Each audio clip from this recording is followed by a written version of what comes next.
ВМРО ДПМН и владата редат дипломатски победи, штитејќи ги националните и државните интереси. За разлика од нив, СДСМ ги распродаваат и навиваат за интеграции под достоинство, притоа нивни бивши функционери профитираат од тендери, се обратија до јавностот ВМРО ДПМН денес. Од друга страна, СДСМ и Филипче велат дека евроинтеграциите се генерацијски сон кој мора да успее и дека на црната коалиција ќе се спротистават. Кај Венко Филипче и Социјалдемократскиот сојуз е евидентна нервозата, затоа што Македонија конечно има позитивни резултати на меѓународен план.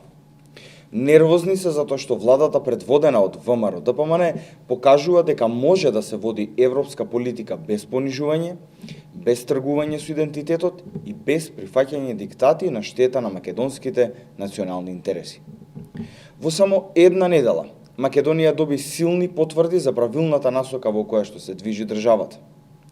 Председателот на Европскиот совет Антонио Кошта испрати јасна порака дека Македонија има опиплив напредок во исполнување на реформската агенда. Регионот се наоѓа во клучна фаза на политичка, социјоекономска и општествена трансформација.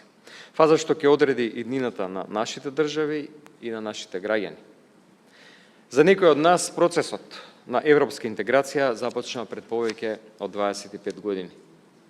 Денес тој влегува во нова и одлучувачка фаза, со реална и отворена можност за членство во Европската Унија по години обележани со стагнација и неисполнети ветувања. Е можност не само да го исполниме една стратешка цел, туку и да го оствариме долгогодишниот сон на цела една генерација.